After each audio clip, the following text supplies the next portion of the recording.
Sleepers Podcast, Riley Friday, November 21st, week before Thanksgiving. Feast week is upon us, and you're going to have to feast one Twinsky down today, Riley. I'm sorry, just you and I. How are you? Listen good, I don't have nobody. I don't understand the reference. Kid Cudi, Solo Dolo. Ooh, see, you and I have not really ever discussed this. Not a Cudi guy. You weren't even a Cudi Man on the Moon guy? No, and I'm gonna get myself in trouble, I feel like, if I elaborate. But I consider Wow. that Kid Cudi era one of the most overrated musical eras I've ever experienced. This is fascinating because I think you and I have discussed like our current musical tastes have been at odds more than a couple times. I Yeah. think Benson Boone, the disagreements on Benson versus Harry, that is a long entrenched debate within our friendship. But I always assume anything that came out between the years of like 2005 to 2015 in the rap world in particular, we were just in lockstep on. And I'm learning today. I know in the past you said that did not fit the stereotype of most of your friends who liked Kid Cudi. However, I didn't know that it was this deep to straight up like I don't even acknowledge the Man on the Moon era that was so influential for many a Caucasian suburban kid like us growing up in the Yeah, 2010s. I get it. It just didn't influence me at all. Maybe again, that was like the crowd that I didn't roll with was like obsessed with it to the point of making it their entire identity, and it drove me crazy. But I don't know. I can respect certain songs. I just I like the Pursuit of Happiness song. I think straight up stinks. Crush a bit, little bit, do that bit, do that. Like it's not. I was not for me. Lyrically speaking, he was always pretty whack. He could tell a good story, but like the dude would rhyme the same word with the same word. Like the what's the line? It's the I got no these issues that nobody can see. Soundtrack to my life, where he Yeah, says, I'm super paranoid like a sixth sense. Since my father died, I ain't been right since. He rhymes sense with sense. a lot of And I sense. fit together the pieces of the universe, split a fifth of shrooms just so I could see the universe or something like that. He rhymes universe with universe. Yeah, just I viewed it as like music for depressed recreational drug users. And that's fine if you relate to being a depressed recreational drug user. I'm not dissing you. I hope you got the fullest enjoyment out of that. It just wasn't for me, and that's okay. I will say the one Kid Cudi song I loved, which says a lot about my musical taste. I Make Her Say, oh, oh, oh, oh, oh. That's a hit. That one, it's honestly lower on my list of like favorites from Man on the Moon. So this is just like driving a wedge further and further apart from our opinions on this album. But you know, it's okay. I hope Guy enjoys this discourse. Guy's a big Cudi fan. I haven't heard from Guy in a while. See, that tracks. I think that tracks. Guy is out living his best life, chasing around Kai and Anthony, and hopefully going to class. We love you, Guy. Miss you, Guy. Yeah, How are you doing? I didn't even ask you. I'm okay. Is it an okay that's related to Banks not sleeping, Banks being angry, Yeah, or is it? parenthood's kind of hard right now. I feel like we're I don't know. We're in the two kid like we should feel like we're in like a flow state by now, and I don't think we do. Two's just like hard. It's hard. Murph's like great and very active and just like everything full time like conversations now, which is really fun. But I always feel so distracted. I think I told somebody this privately, but you feel like, especially now that the season's here, me personally, I feel like there's no way for me to not be distracted at night. So like we'll do daycare pickup at like 5. We got till 7, 7:30 at the latest where the kids go to bed. It's like supposed to be prime family hours. And now there's all these basketball games tipping off at 6, 6:30. And I'm like, oh, like I'll go downstairs and put them on, and we'll put Miss Rachel on a screen. Then I just end up sitting there with my kids, like staring at screens. Doesn't feel like quality family time, but I'm like trying to make sure I can actually recap the games we're doing without being a Yeah, shit father. So yeah, I'm like 2 weeks into it. It's just kind of like doesn't feel like I'm doing my good dad duties, you know? I understand. I relate to that. Just trying to budget time for everything and even just getting quality time for them, like outside, letting them run around, be wild kids, what they like to do at this age. This might be oversimplifying it, G. You ever make use of just DVR, YouTube TV, add it to the library? You know, probably should do that. That's like my life hack. I I have a confession. During the work week, I rarely watch games live. Wow. That's I brave of just you. I just set it on record, start late, and fast forward through the commercials. It's gotten to the point where when I watch a live game, I'm like trying to fast forward through commercials, and I'm like, oh wait, this is actually live. This is not just recorded. Yeah. But because I understand, it's like we want to. I don't know. For me, I'm like I would rather. I struggle to multitask as is. And so I think as much as I can like segment it when it's like, okay, I need to be present until my son goes to bed and then I can lock in a little bit. Or if I'm like Natalie and I want to watch a show or something like, okay, I'll just stay up a little bit later and like resume where this game was. And it does help. You do like it's I mean it's just hard to keep tabs on everything, but you can figure it out enough in terms of what's going on and things like that. I think you're right. I think that would be a big development for my game. I think the problem, you're a lot better at being do not disturb mode than I am. Like I know you can go without like just a connection to the live world a lot longer than I can, which is a problem. It's probably the biggest flaw with how I am as a person right now. I'm just like whatever's happening in real time, I'm so in tune with right now. And that needs to change for the sake of my kids, but tough Well, business.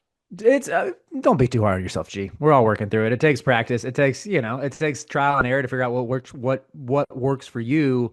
I think even like for me, practically speaking, like just sharing my experience. I'm not trying to play like therapist role here. I'm just sharing what's worked for me. But I like anytime I try to live tweet games where I'm like, oh, sick shot by LeBaron Philon, it gets like no engagement anyway. So I'm like, no one's really looking to me to tweet through these games regardless. Like maybe I'll tweet a big takeaway afterwards or retweet a highlight with some commentary. But I don't really feel like we're in the era anymore among people who cover this sport where it's like you got to be locked in reacting to everything live. Yeah, that makes sense. Yeah, I think I could get better at this. I think I have mental notes on let's try this. How are you though? I mean, Enough about me. How are you? let's see. Got yet another crew retreat this weekend. It's like my sixth of the past 6 months, and been gearing up for that. But Natalie and Theo are coming with me, so I'm looking forward to that. Nice. Get to play some basketball on Saturday. This camp we go to has a nice court. Last year while we were there, I like shot, and it was one of my outlier shooting performances. So hopefully I muster up that same courage to step in and knock them down this weekend around. Are we gonna get a Riley Davis dunk this weekend or this week? I haven't been working on my plyometrics or my explosive vertical workouts recently. Ugh. My vert is probably like embarrassingly bad right now. Can we get a Riley Davis dunk at the Final Four? That gives me something to work towards. So yeah, let's go for that. I think that would be a great way to cap off the season for sleepers. It would. What do you think JK would do if he saw me dunk and then he looks at his thighs and realizes he can't do the same? I don't really want to think about that, to be honest. Yeah, I think he would honestly like claim it as a win for the Carolina boys. That's true. JK is good about having your back as a friend and cheering on our accomplishments. He would look at Carter and I and be like, "See, that's what happens when you get in shape." And we'd be like, "Okay, man. Like, thanks, thank you, JK." Are we going to talk about Ellie Cadeau at all on this, or can I pretend that that isn't happening? Wait, what's going on with Elliot Cadeau? He just exists. He's my point guard. Oh, okay. I know that there was a turnover before he crossed half court last night. Some Carolina chats I'm in were blowing up about that. Yeah, he had two turnovers before the under 16, and Dusty benched him for like 8 unprovoked minutes after that. Like he was clearly pissed for the first time. Then he came back and played 21 minutes and hit a three again. 4 straight games with a hit three. That is not me defending him. It's simply a fact. Riley, I need your help, man. I hate this. Yeah, it's not a fun experience to be in. It's like fun when you have Armando Bacot and Harrison Ingram and RJ Davis on an All-American campaign and Cormac Ryan legacy games at Cameron Indoor and he can be the fifth option. It's not fun when he's anything more than that. It's not even like about role though. Like I don't think I'll ever watch a Cadeau team and like watching them. Like do Just because. Can you relate to that or no? I enjoyed watching the team his freshman year, but it was because RJ Davis was scoring 21 points a night Okay. and hitting step back threes. And you had the Cormac X Factor and you had Harrison Ingram, who was just a ton of fun to root for. Last year was completely miserable. I don't know if there was a moment. I mean, is this crazy to say, Greg, that like my favorite memory from a Carolina game last year was like that run where Jalen Withers had his wit sanity run and was knocking down 45% of his threes against the most unserious teams in the ACC. That was That's what I truly the remember most. Yeah. that was the only fun moment of last season. The rest with Cadeau, is it just because of like the foul baiting, the emotional instability, even like his RBF What's RBF? resting you know what face? Oh, yeah. I think for me, so I've termed this the entire Michigan team seems to be dickheaded in nature this year. Like last night they were up like 11 early against Middle Tennessee. They ended up blowing them out, but in the first half it was bad. They were up 3 with like 3 minutes left in the first half. And they like did one of those little fake like on court we're together huddles. And it was Cadeau, Roddy Gale, Adai Mara, Yaxel Lendeborg, and I want to say Kaysen maybe or no McKenney. And those five all like they just zoomed in on their faces and they were all just like sarcastically smiling. And it just, I was like, I despised it. Like, who do these dudes think they are? They just play with such a like, we're superior and we're cooler than we think we are vibe. And it's like we surrounded Cadeau with like other mental Cadeaus. Like Mara is Hmm. just a 7'4" Cadeau. I think like Gale's been our most consistent player, which is crazy. But just no, at the root of this, I still think this Michigan team could be good. I Hmm. love watching Merez and I love watching Yaxel, who's like ridiculous. But I haven't.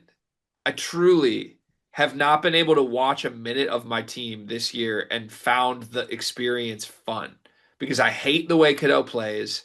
When he's not on the court, I'm just thinking about, damn, when's he going to check back in? Like, and I don't think I'll ever get over it. I hate it. Yeah, I think last year, I mean, even to your point about Dusty sitting him down for an 8 minute stretch, there were so many games in ACC play where he would have 3 to 5 turnovers and a half, and I would just be waiting for Hubert to do the same.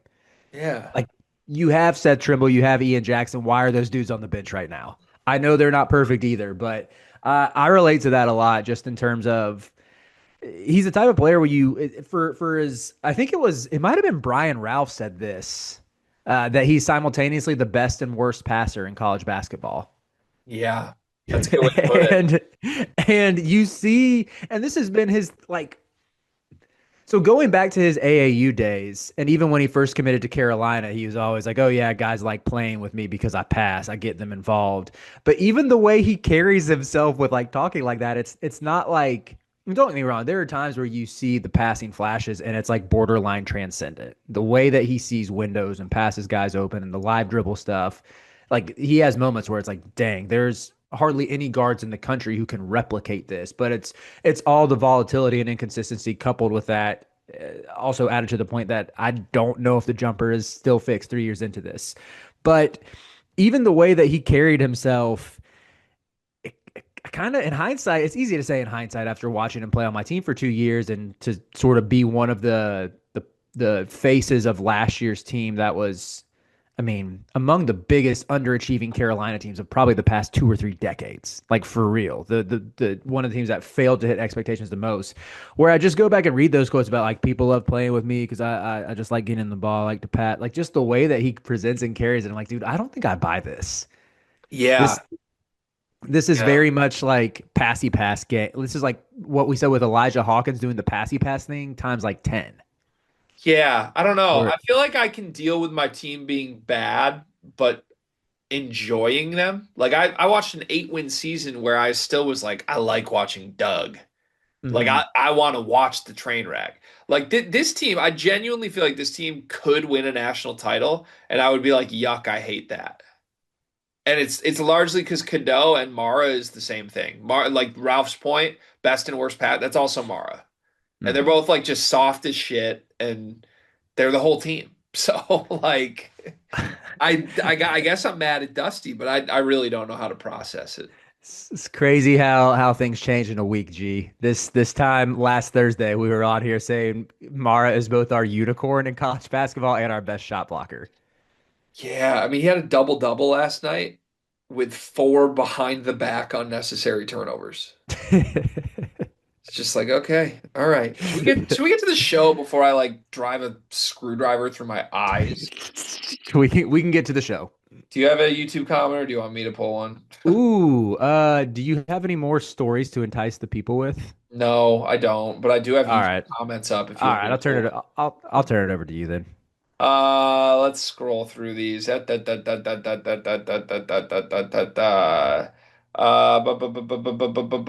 lot of nice stuff. People keep saying nice things. Okay, how about this? On the Omer pod, Richard said, "Great podcast. Please have TKR on as a guest." Do you think we should have Trey Kaufman-Renn on that show? Yes. Do you trust Carter Elliott to navigate that? Do I need to use the line? It's just cart being cart. Of course I don't trust them, but it's this what you see is what you get, and you just got to roll with it. I think you're right. So obviously, if we can get TKR, we will. Braden, before we ever officially agreed collectively that this was going to happen, Braden in text to us was like, "Oh yeah, if we did that, I could get Fletcher, I could get Trey, I could get Zach, Edie." So we think we've been very non-pushy. Like the Omer thing happened very organically. Braden was like, "You want Omer?" We were like, "Yeah, hell yeah." So I'm trying to let him steer and stay out of the way without being needy. To me, would be sick to save Trey until like the season finale. Mm, that's a Like good. That's a it's good call. either Build some what hype. either the season ended, let's look back on it, or like we're in the final four. Let's get Trey Kaufman right on. Yeah, my only other added commentary, Greg, in terms of trusting Carter to navigate an interview with TKR, we are less than 2 years removed from you asking Will Cheddar if he did Doug McDaniel's homework. I think we can manage and rebound from anything at this point. You gotta admit that was a fair question. It was so funny, dude. And Cheddar thought it was hilarious. That was the best part where he was like trying not to to lose it. Poor Will. Starter on my team, by the way. He's now Let's go, starting Will. over a Daimara 3 games into the season. Look at me. I'm so blessed. This is my life. Thank you. Okay, to the Discord, join the Discord. We start today. Actually, wow, there's a lot to go through today. We're gonna start with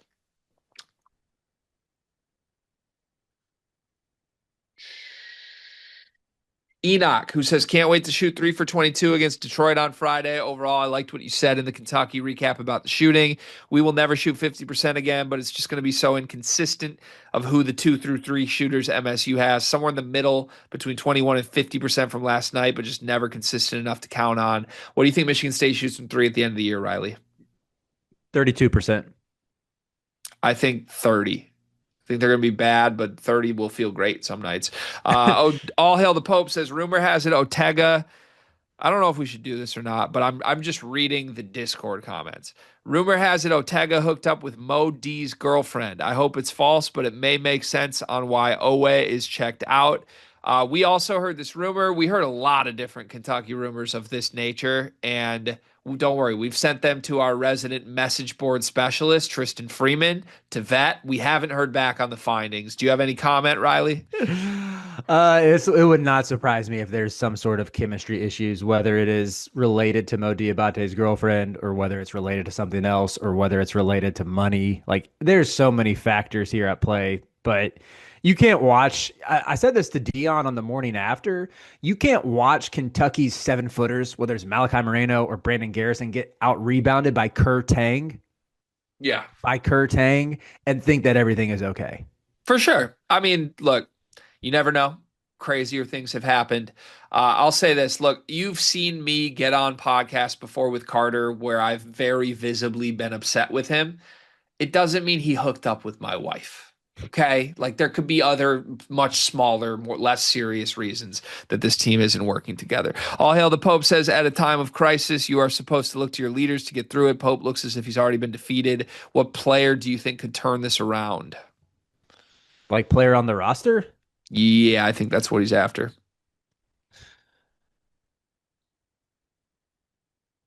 Big Yelovich. I did not come to America to lose by 20 points.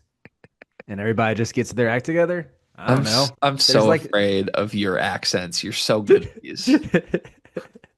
we play in ballroom. I guess that's him quoting Omer Meyer. How are you just sitting on a great Andre Yelovich? That's insane. I don't think it is a player that can turn it around. I think it has to be Pope. I think he's got to figure his shit out, and he's spiraling right now. Jay Meisner says, my Arizona Wildcats have by far the best resume. What are the odds they are able to leapfrog Purdue and Houston for the number one spot, assuming they're still undefeated going into next week? I mean, I wouldn't hate it. I like would not critique that at all if anyone ranked them that high. I would say you could poke some holes there because it was UConn without Terrace Reed and but Ribe actually played okay. Ribe had 15 points and he might be better than I expected. The resume is great. I still am not ready to coordinate them as better than Purdue, but you would have to try that hard to convince me they're better than Houston right now. I think it depends on how Purdue and Houston perform this weekend. Purdue's in the Bahamas. They have two games. If they, for some reason, struggle, even if they win both, but struggle against Memphis and, God forbid, like Texas Tech or Wake Forest, yeah, you could see a change. For me, I don't expect that. I have Arizona as my national title pick. I would not put them first in the country above Purdue unless Purdue really falls apart here. UConn 99 says, which Power 5 conference team will be the last one to have a loss? Like the remaining unbeaten power conference team. Yeah. Hmm. Let me go with NC State. Is this just reverse jinxing? It's a little bit, but I mean, they play. All right, I'll just go ahead and say it. I might crash out when they like pop champagne for winning the weakest Maui field of all time, but it would still be winning Maui. And then, actually, no, maybe I want to rescind that. They play Kansas on December 13th. It's in Raleigh, but if you have Darren Peterson back, I don't know if they win that game. Hmm. Because until then, they play this weak Maui field. They play Auburn. I don't know if it's going to be NC State now that I think about it. I'm gonna reverse jinx. You reverse jinx. I think it's North Carolina. You think North Carolina is the last remaining unbeaten power conference team? I think you got Michigan State on a neutral, and Michigan State is at some point going to have a crash down to earth, lose a game. Kentucky is terrible. We were acting like going into Rupp and playing Kentucky is something. They're terrible. Outside of that, you don't play another top 30 opponent until Duke on February 7th. We are 2 games away from North Carolina being undefeated until February. Ugh, I like this North Carolina team. I think they've shown me some things. I think they passed the eye test more nights than not. They do have some inconsistency, particularly from beyond the arc, that makes me even fearful that they could like drop a game against St. Bonaventure in a look ahead spot to Michigan State. I also just think the way Michigan State's playing defensively and so physically right now, that game scares me. But the St. Bonaventure panic is probably just fan panic, though, if I'm being honest. If they Yeah. get by those two games, they'll be sitting pretty. Listen to your superstar. He's pissed off. You're fine. I love all things Caleb Wilson. I'm gonna pull rank here. There's a lot of Riley Friley comments incoming. We are over time today. I'm sorry, folks. But we're just gonna speed answer these for the most part. Here we go. Malik says, "Happy Riley, great week of work, gents. How's the wives and kids? Good, sleeping better. Good. Bank scares me. Congratulations to Riley on the commit of Adams. Does this mean your team will lose to Mines now?" Hopefully not, but I don't know. I have Carolina undefeated until February 7th. Which team is more likely to be a number one seed this year? Is that North Carolina or Michigan State? North Carolina. North Carolina. UConn 99 says, with both UConn and Illinois losing, was there one of two losses that was more costly to the team than the other? No. I don't think either was costly. Bummer. Agreed. High level games. You can choose between UConn, Purdue, Illinois, Arizona, Alabama, and Duke. What would be the three most fun games to watch play for the championship?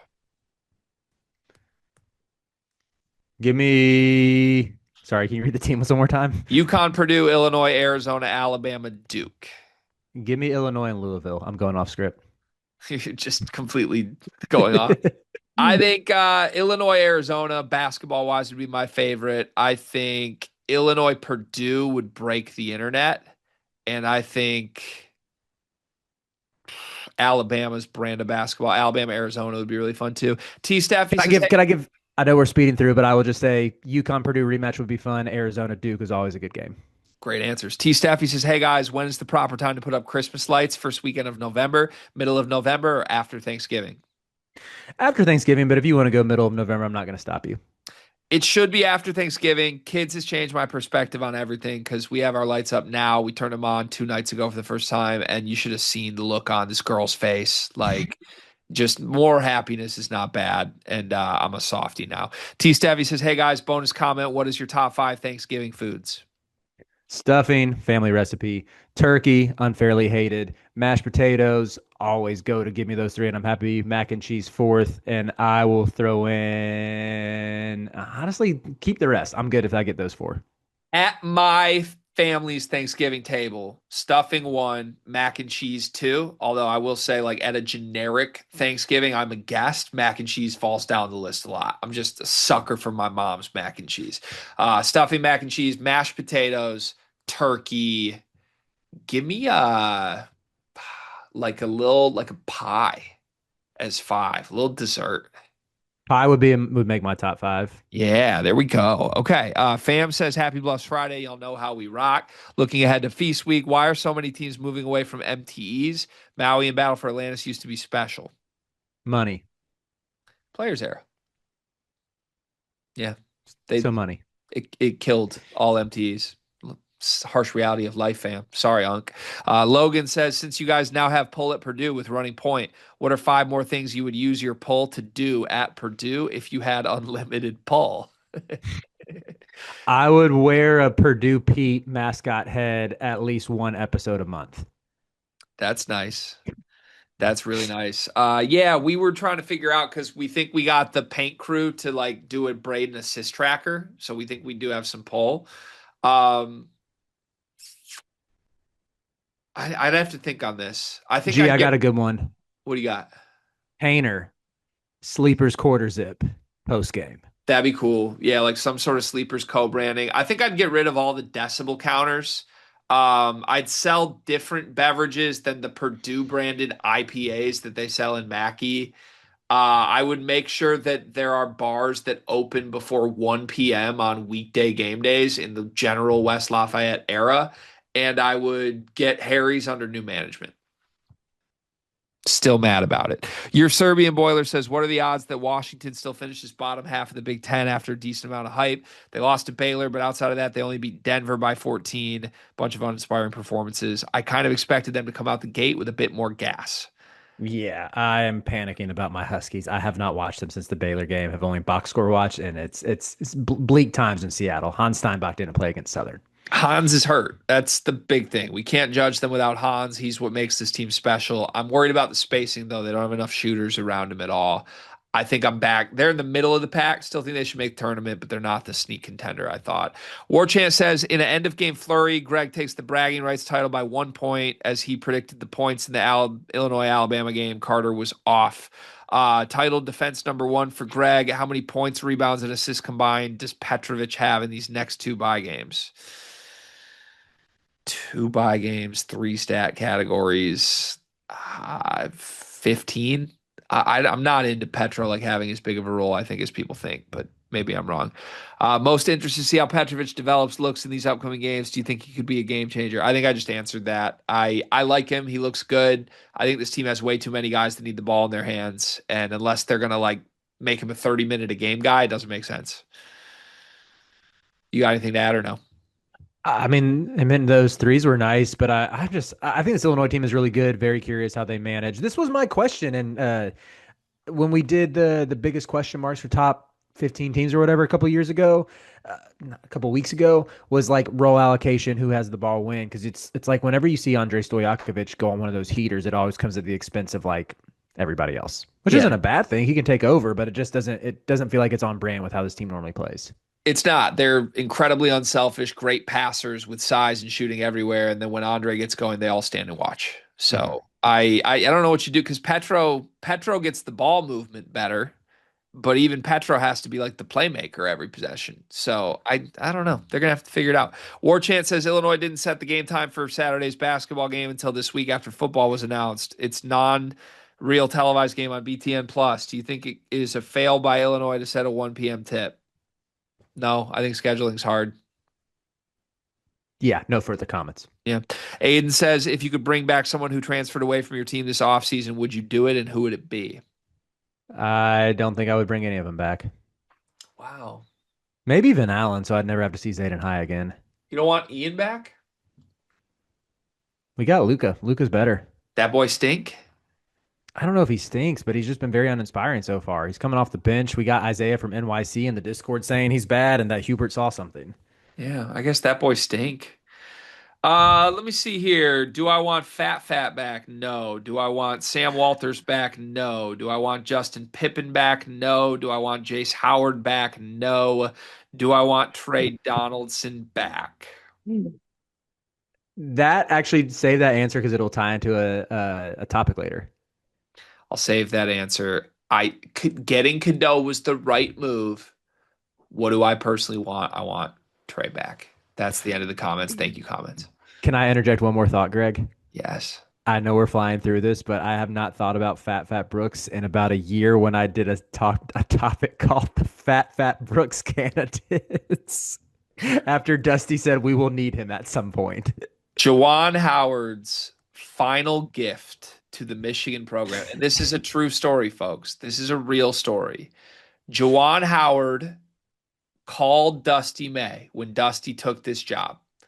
Jawan, being the respectful gentleman that he is, the Michigan man, wished Dusty luck, said, anything I can do to help you, I'd be happy to. Dusty said, who should I bring back?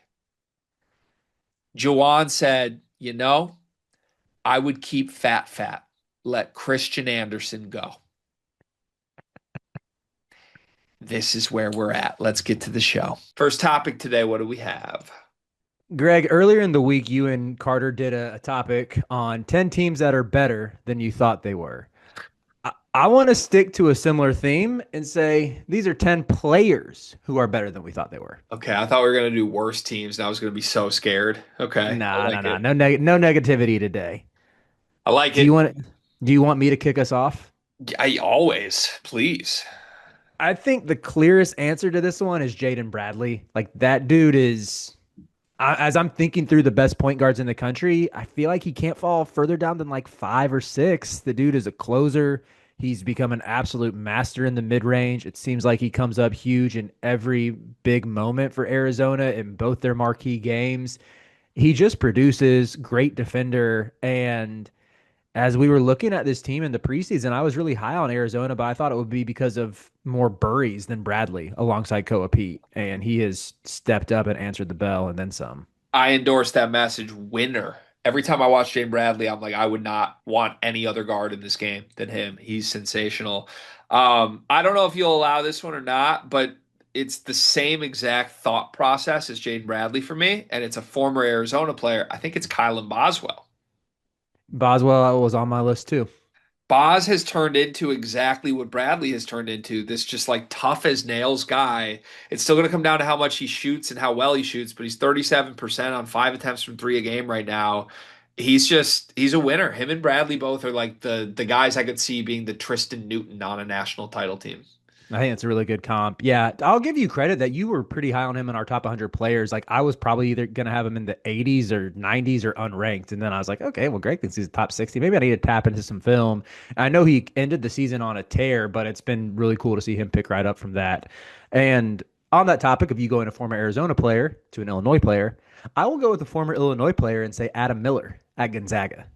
Ah, This Gonzaga team is full of guys who I'm like, they are so clearly not Gonzaga caliber, and yet they're all just awesome. It makes no sense. It makes no sense that Mark Few is playing Tyon Grant Foster legit rotation minutes in 2025, and he's been productive.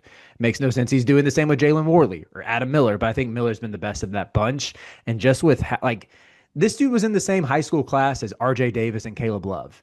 Yeah. His first season with Illinois, when I thought he was a one and done, was when he was dropping like 20 points in his debut against a Kim Pom sub 300 team while we were in the middle of a pandemic. Like this dude's been in college for a long time, but it seems like he's found a situation where his skill sets are maximized and like he's just bought in and I think contributing to this really, really good Gonzaga defense. I love this Zaga team. I think they could end up being the number one defense in the country largely because it feels like they have like seven Adam Millers. But no, he's finally on like the perfect roster build for him. I think it's good to see because I liked this game years ago. I still like his game.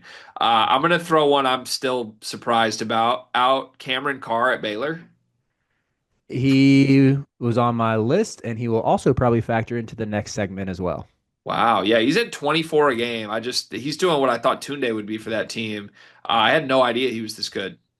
I like that shout a lot. Can I give Rodney Rice a mention? Yeah, Rodney has been freaking awesome. It's not just the triple double game. I think he's had two other outings where he's had at least 7 assists. So he's pretty much running the point for this team. And they're top 20 on Kimpom right now, which maybe that's a little bit fluky, but I mean, having Rodney Rice and Chad Baker Mazar as your backcourt with despite any sort of like personality quirks that could lead to a little volatility, shall we say, you could do a lot worse than that in the Big Ten.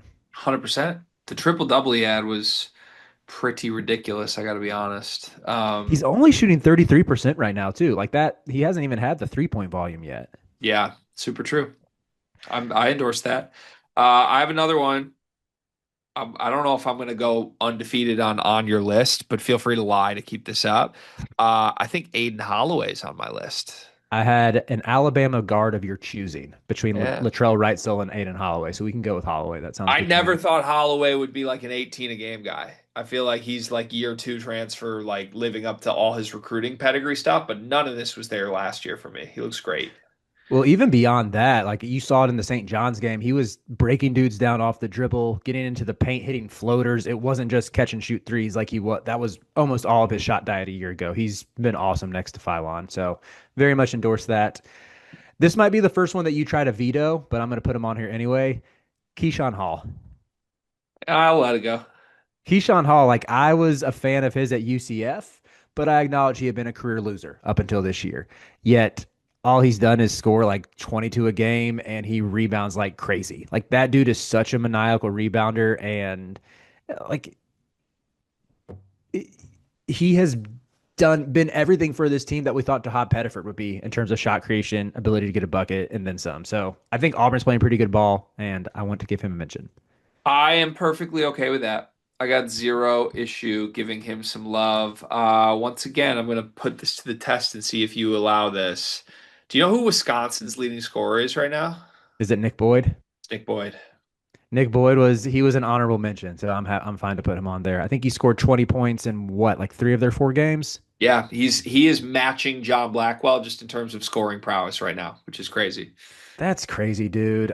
He was you credit to you for being on that when he committed, for seeing some potential there. I thought he was just like a nondescript, steady floor general type, but he can actually go get you a bucket, shooting 38% from 3 right now too, which is I believe better than he was last year at San Diego State. I'm extremely mad Dusty May didn't just use his personal connection and take him to be the point guard on this team. Kills me. I'm a little bit sad that Carolina didn't close him when they I think they brought him for a visit and for some reason didn't close. So Mm.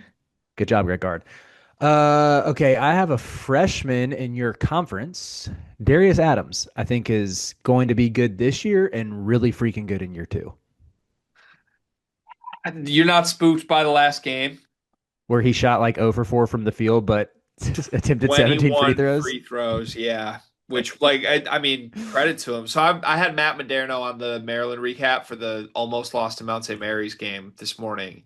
And he was basically like, when I used to play pickup growing up, there was this guy in our neighborhood that every time someone shot a jumper, he would just go, jumper broke. And I've been texting my friends every Darius Adams shot attempt this year. Jumper broke. So now I Yeah. can't get that out of my head. He's shooting like 9% from three, but he's getting the line. So I guess I buy it. He passes the eye test.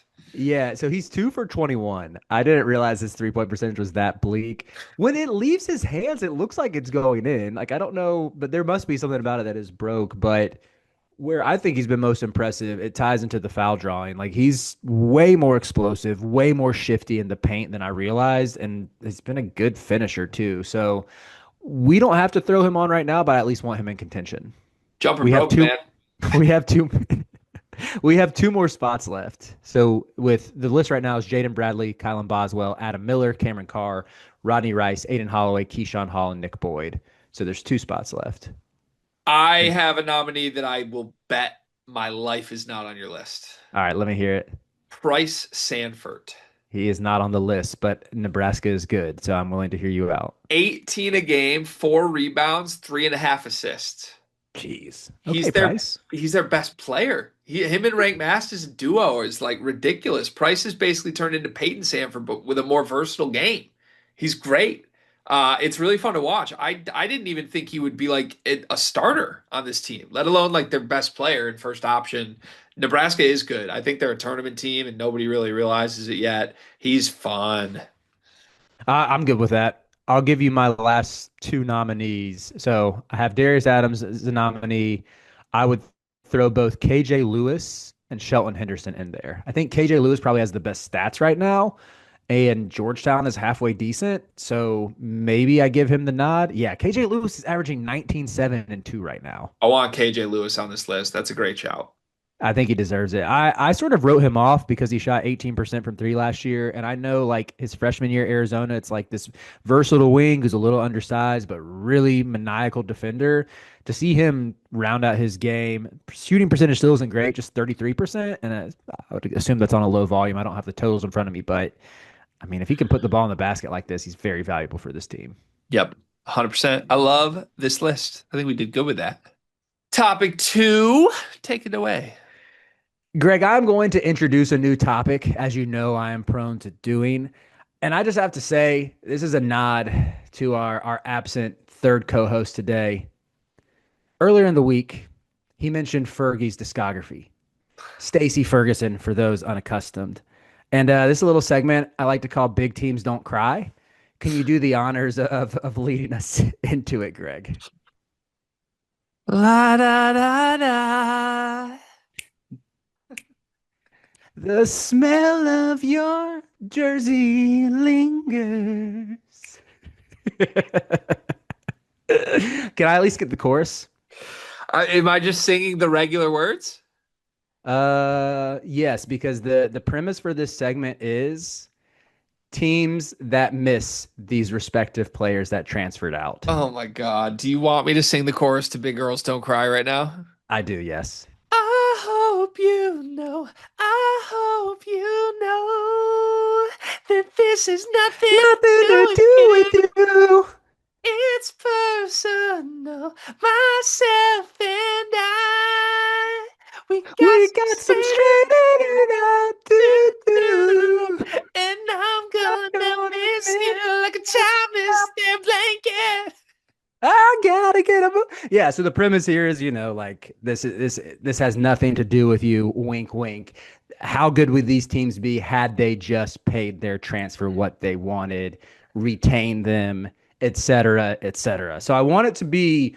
I have a list of players that we'll discuss that I think would have been pretty realistic to return to go back to their prior spot. And I want you to tell me like how good this team would be had they actually retained this player. Okay. In my notes, I said the transfers evoking the most regret among their former coaches and fans that would have their coaches swearing this has nothing to do with him. I don't know how Um, you do this, man. I truly am in awe of you. Thank you, thank you. But the first player I have on the list is Darion Williams because Oof. This is a guy to me. I feel like Texas Tech could have kept him. Oof. I mean, this is a 10 out of 10 Max Payne scale, I think.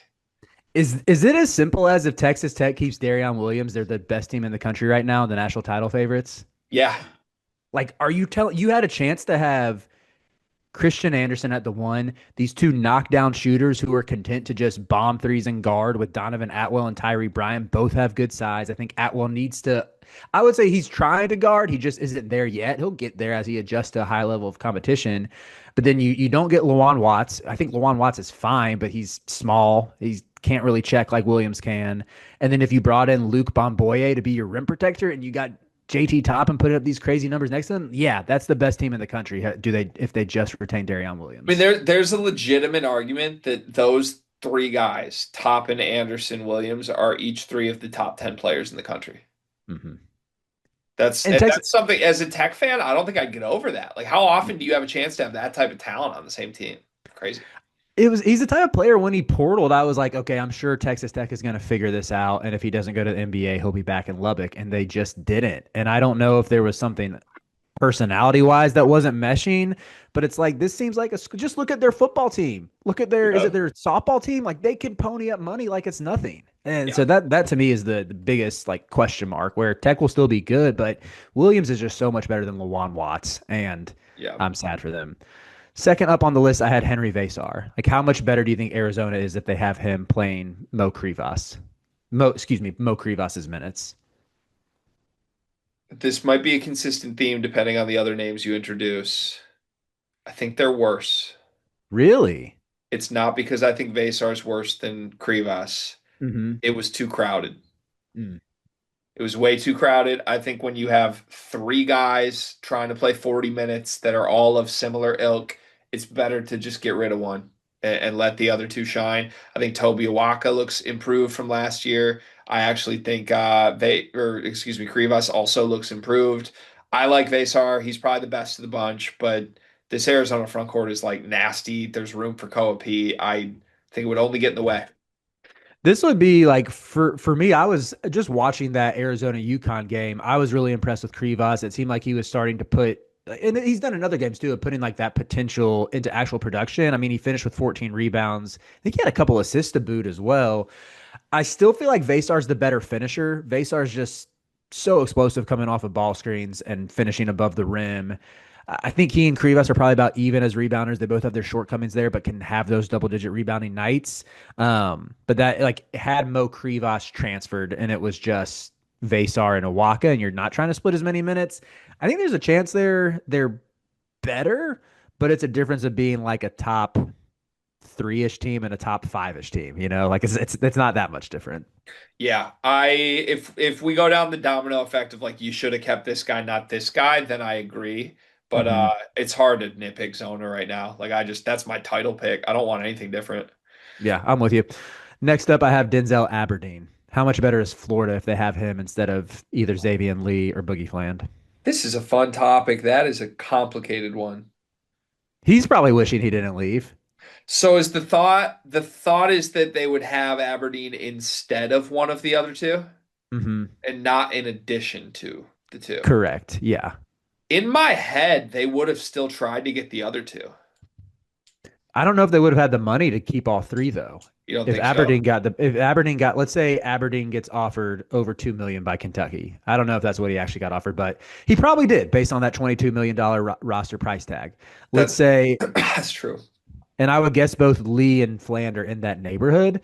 So what if Golden and them boys hear that this offer comes through and they're like, you know what, we don't need to go after Fland because I think Lee committed first. We're good bringing in Xavier and Lee and pairing him with Denzel Aberdeen. I think I they're think Florida's worse. better. I think they're better. Really, I think they're worse. I thought Aberdeen got absolutely punked by Jeremy Fears. Mm, I know a that's lot of fair. guys will, but Yeah. I think he's playing above his level right now, and that's part of Kentucky's struggles. I just thought Aberdeen, like, as much as he got punked by Jeremy Fears in Michigan State, he was the only member of that backcourt who showed up against Louisville, and True. still think that means something. But next up is a guy we talked about in the last topic, Cameron Carr. Like, how did he only play in 4 games last year? That's insane, dude. This Yeah, dude couldn't see the court in Knoxville. Like, it's how much not better are not a they? great look. This is a team that can't score outside of Gillespie and Nate Ament. Like, how did you not keep this dude? Trying to remember, it was just the Chaz Lanier show. Maybe Yeah, Cameron Carr should have been going crazy.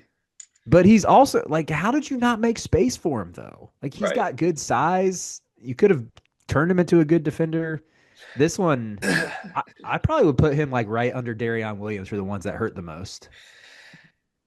Probably. I don't know what to do with Cameron Carr.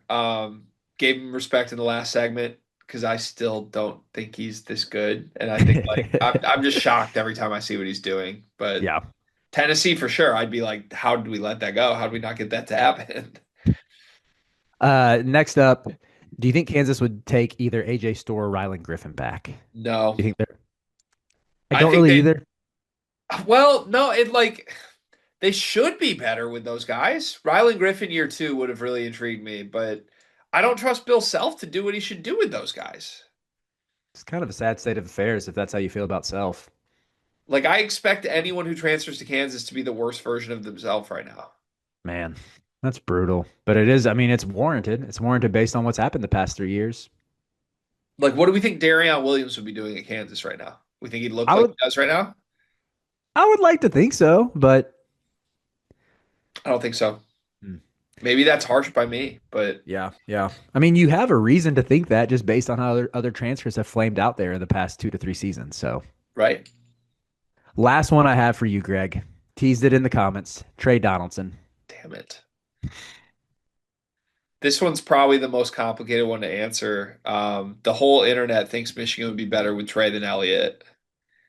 There are reasons, parts of the game that I think would be improved with Trey for sure. Long term, I don't think they would be. Like this year's Michigan team would have a huge playmaking issue if it was trying to play Donaldson Burnett in the backcourt. Like Danny Wolf covered up everything last year. All it would lead to on this team is way more Mara.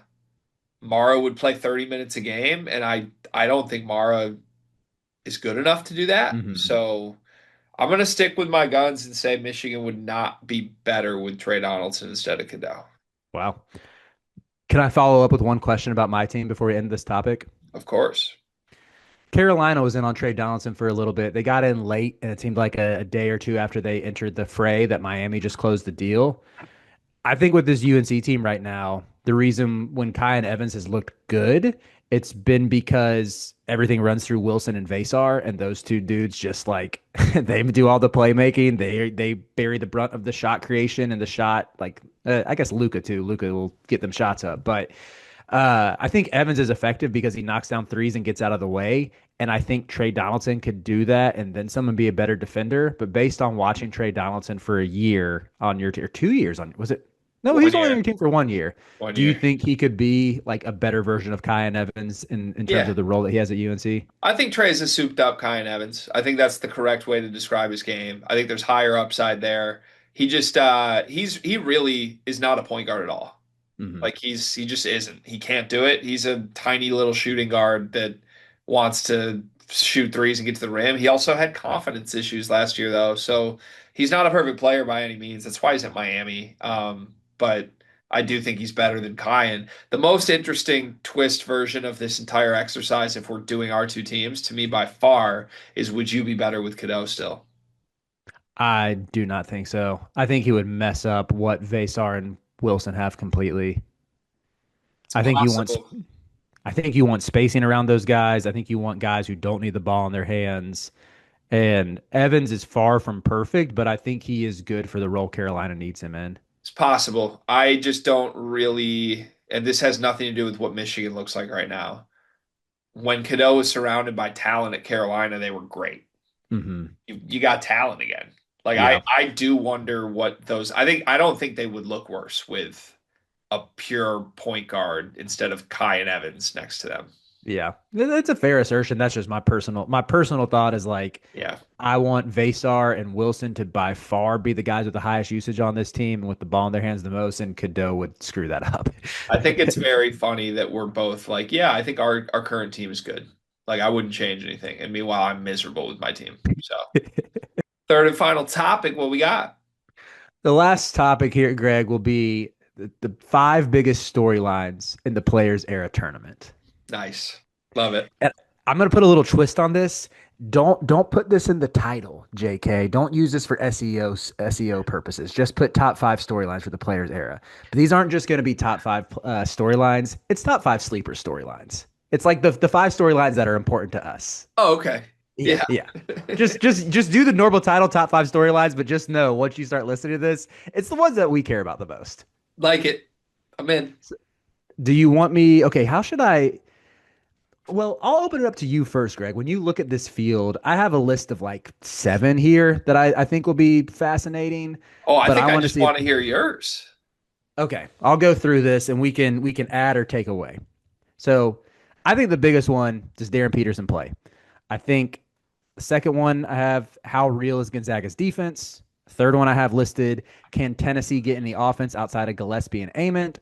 The fourth one I have is does Josh Pastner wear a face shield?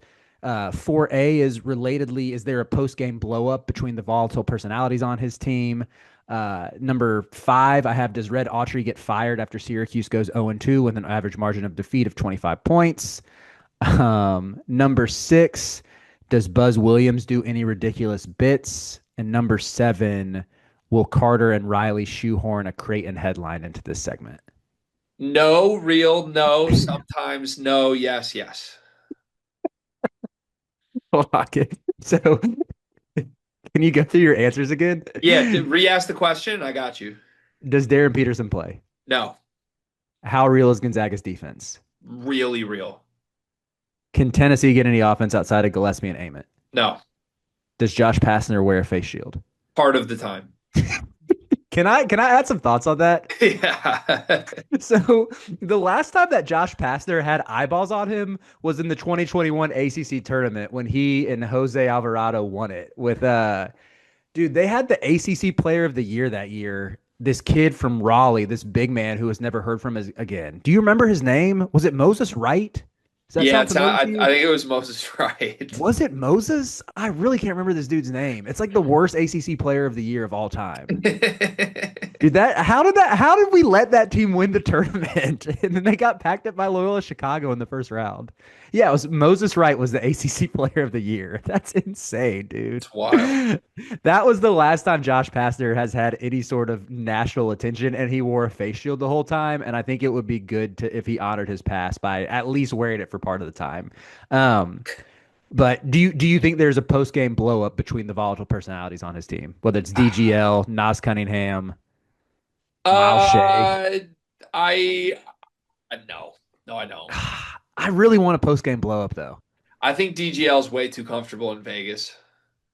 I just want like Miles Shea to be like, I really left the class of the Big West and go into the NCAA tournament for this. Nas Cunningham and DGL fighting while my coach wears a face shield. Like that's what I need. Yeah, I mean that's also to be expected. They'll be fine. They'll be fine. So does Red Autry get fired after Syracuse goes 0-2? Ooh, no, no, he's fine. He's got the whole year. I think there's a chance he gets fired like before the end of January. He won't be this weekend. Okay. Okay. Buzz Williams, any bits? Yes, multiple bits. So I didn't even realize Buzz was a 90% bit guy. I'm a huge Buzz fan now. I love I it. think it's He's pure bit. he loves Bible verses, which softens my heart a little bit. Anytime we can get that, I'm happy to find like I got a little connection point. So Matt Um, told me that every single Maryland player just wears a boot. Like that's every single guy on the team, like in and out of the locker room, like leaving the stadium will just be in a boot. And then if you ask Buzz about any of them, he just references HIPAA and says he can't answer it, which is amazing. And then while all this is going on, like the media just hates him. Like the people that cover Maryland are just like, this guy's the worst to cover. But then you talk to the players, and the players are just like, oh, I would die for him. I love I it. It's my favorite. I have like I've always been a Buzz fan since his days at Virginia Tech. Those teams, like the fact that he elevated that program to the state that it was when he left. I know Yeah. it seems like there is something to him like burning bridges wherever he goes, and that's why he doesn't stay at any one job for more than 5 seasons. Besides the point for this one, like I loved watching his teams at Virginia Tech. I think I always had a soft spot for like Tyrese Radford and Wade Taylor. I don't know why. I mean, they play really hard, and yeah, I'm a Buzz guy as well, so I'm excited to see what he has for us in Vegas. But oh, and then did you have an answer for will Riley and Carter shoehorn a storyline about Creighton into this topic? Yes. You already have. What is it? Is my guy Blake good? I don't think so. I fear that he is not either. I'm also afraid that this Creighton team just stinks, and we're not gonna get any like End of career McDermott magic. I think it's the Big East stench hanging over it, but I'm convinced everyone in that league's worse than people realize. I think you might be right. Okay, I have a data point for Blake Harper for you though. What do we have? Put up 19, 12, and 3 his last game out Ooh, against North Dakota, but and a 15-point win over Kid Pom's 309th best team. However, signs of life from Blake Harper. This week feels like I'm not even going to play it up though. This week does not feel like it's big for Creighton. I think they're going to lose multiple times. interesting. Do you have any other storylines? I'm excited for Michigan to get another chance at Auburn. I think Stephen Pearl needs to be humbled. Did you see the press conference from him where he's just chirping? It's ridiculous that we only out rebounded the worst rebounding team in the country by two. Pipe down. Like, do you know who's on your team? Like, okay, you know what? You want to rebound? Come see some rebounds because my boys will rebound. Okay. I would love to stuff Stephen Pearl in a locker and then point at Bruce Pearl after and tell him to make Auburn great again. I'm in on this, and it's revenge from the Sweet 16 loss, and it's a we got your back, Trey Donaldson. We still love you game, Hmm. Wow. I did not even think about that angle of and it's Elliot Cadeau versus his best friend Todd versus Pettiford. Tahad. If last season's matchup is any indication, major advantage to Tahad, but Tahad has also been stinky this year. Can we go ahead and put that as our number one storyline? Just everything that is Michigan Auburn. Yeah, I'm. That's the game I'm by far the most excited for. Can we go Gonzaga defense number two? Yeah, Gonzaga, and when you add in Gonzaga defense versus Alabama Mm-hmm. offense, that's the matchup to watch. Gonzaga, Alabama. Love that. Is Peterson just like a Peterson feels like if he gets in for does he play out? Well, we can sneak him in at number five. Who do we want at number three? Can we put Josh Pastner at number three? We can put Pastner at 3 if we can put Buzz at 4. Okay, Pastner at three, Buzz at four. And what shticks will they debut for this showcase? I really like that. One big thing. Great show today, Riley Davis. What do you got? Gee, usually I kind of follow suit with Carter a lot of times and sometimes showcase items from boutique grocery stores or songs on my playlist, anything like that. I don't really know if I have something like that this week. I feel like, okay, well, I think on the fly. Uh I just want to salute myself, give myself a big pat on the back because during that segment that was inspired by Fergie, I texted you last night telling you to prepare, and your hint was it's a song from the Duchess era. I don't think she ever put another album aside from the Duchess, and I just thought that was intentionally funny on my end. I don't know if you picked up on it, but yeah, good on me for continuing the Fergie love in this fine November week. I mean, that was absolutely amazing. Yeah, credit to you. I got to be honest, you misled me on the Fergie song. What do you think I was going for? This leads me to my one big thing. Jimmy Jam, Jimmy Jam, yeah. Jimmy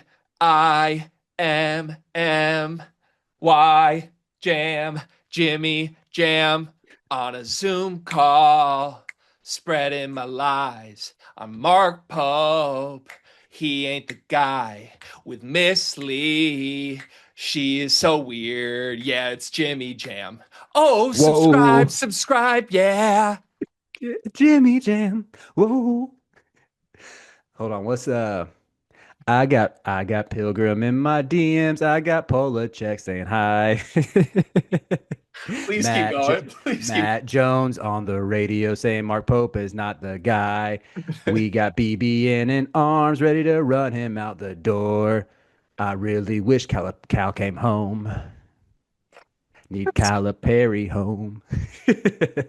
He lost to Winthrop though. Oh wait, he didn't. Whoa. All right.